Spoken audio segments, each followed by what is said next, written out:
दाता साहब ने लिखा है, कहते हैं हजरत अब्दुल्लाह इब्न उमर रदी अल्लाह ताला अन्हु फरमाते, मैं किसी सफर पे जा रहा था तो मदीने से बाहर निकला, सहरा का इलाका था।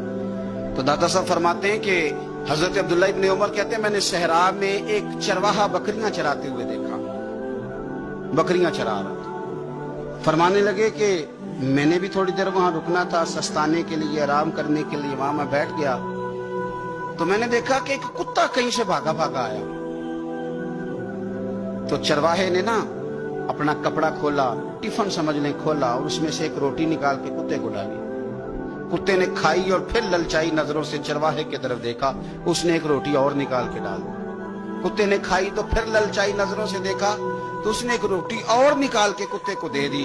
अब कुत्ता सैर होके चला गया। हजरत अब्दुल्लाह इब्न उमर रज़ी अल्लाह तआला अन्हु फरमाते, मैं करीब गया और मैंने जाकर उस चरवाहे से पूछा, गरीब आदमी से, उजरत पे किसी की बकरियां चराता है, तेरे पास कितनी रोटियां हैं? कहने लगा 3 ही थी। वयुसिरून अला अनफुसिहिम वलौ काना बिहिम खसासा। अल्लाह फरमाते हैं बड़ी शदीद जरूरत भी हो तो फिर भी अल्लाह के बंदे दूसरों को तरजीह दे देते। तो हजरत अब्दुल्लाह इब्न उमर रज़ी अल्लाह तआला अन्हु फरमाते, मैंने उसे कहा कि तूने 3 ही दे दी, अब क्या करोगे? कहने लगा, हुजूर ये सहरा है, कुत्ते सहरा में नहीं होते, कुत्ते तो ज्यादातर आबादियों के करीब रहते हैं, यहाँ कुत्ते नहीं पाए जाते।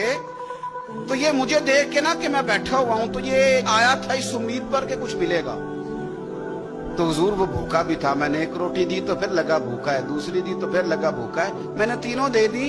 उस बेचारे को पता नहीं को देगा कि नहीं देगा, मैं तो शाम को घर जाके खा लूंगा, इसलिए मैंने उसे दे दी। माला वाले सखी नहीं होंगे, सखियां कोल माल नहीं होता, इथे उथे दोवी जहानी सखी कंगाल नहीं होता।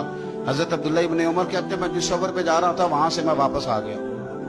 मैंने पता किया किसका गुलाम है, का फुलां बिन फुलां का। कहते पहले मैंने गुलाम खरीदा, फिर वो जितनी बकरियां थी वो सारी खरीदी, फिर जिस बाड़े में वो बकरियां बांधता था वो भी सारी खरीदी, फिर शाम को मैं उससे मिला, मैंने बकरियां भी उसे दे दी, बाड़ा भी उसे दे दिया। तो वो मुझे कहने लगा, हुजूर ये क्या है? तो मैंने कहा, तूने सखावत की थी ना, तो मेरे रब ने तुझे इनाम अता फरमाया। और दादा साहब कहते हैं वो सखी बड़ा था, जनाब ने उसे दिया, उसने वो भी अल्लाह के रास्ते में खैरात कर दिया। अपनी जिंदगी में देने वाला मिजाज बनाए।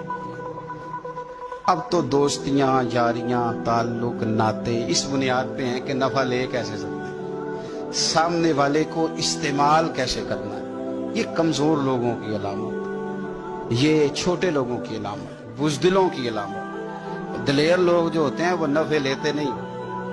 खैरुन्नास मन यनफउन्नास, हुजूर ने फरमाया, मैंने तो ये कानून बनाया कि लोगों में से बेहतर वो है जो नफा दे, किसी को नफा दे। और दाता साहब इससे आगे लिखते हैं, कहते हैं कि हजरत हसन बिन अली, इमाम हसन, नवासे रसूल, जिगरगोश है बतूल, कहते हैं उनका एक जानने वाला बंदा उनके पास बड़ी दुखी हालत में आया और आके रोने लगा। ने फरमाया क्या हुआ? अर्ज की, हुजूर 400 दिनार का कर्जा है, जिनके पैसे देने हैं वो बड़ा सताते हैं, मेहरबानी करें। हजरत इमाम हसन फौरन गए और 400 दिनार ला के दिया, बंदा पैसे लेके चला गया। इमाम हसन घर जाके रोए, बड़े दर्द से रोए, फूट फूट के रोए। घर वालों ने कहा, हुजूर पैसे दिए, रोते क्यों हैं? फरमाने लगे, रो इसलिए रहा हूं कि वो मेरा जानने वाला था, उस बेचारे को आके कहना पड़ा है कि मैं मजबूर हूं। मैं जो उसे जानता था तो मुझे जानने वालों का खुद ध्यान रखना चाहिए, मुझे खबर होनी चाहिए थी कि आज किस किस जगह जरूरत है। तो दाता गंज बख्श अली अजमेरी ने हदीस लिखी है, नबी पाक सल्लल्लाहु तआला अलैहि वसल्लम ने फरमाया, सखी अल्लाह ताला से भी करीब है, जन्नत से भी करीब है और लोगों के भी करीब है। और हुजूर फरमाते हैं, जो बखील है ना, ये अल्लाह से भी दूर है, जन्नत से भी दूर है और लोगों से भी दूर है। क्यों? इसलिए कि सखावत करने से बंदा किसी का हक अदा करता है, किसी के करीब जाता है। और कंजूसी करने से, आप यकीन करें, कंजूसी तेजी से फैल गई है। यानी घर के अंदर पैसे पड़े हैं और अपने ने मांग लिए हैं, तो पहला तबसरा ये है कि ये वापस कैसे करेगा। ये पता है कब बंदे का ज़हन होता है? जब बंदा इसलिए देता है कि बंदे को दे रहा हूं, और जब ज़हन ये हो ना मैं रब की रजा के लिए दे रहा हूं, तो फिर बंदा इन चक्करों में नहीं पड़ता ये वापस करेगा कि नहीं,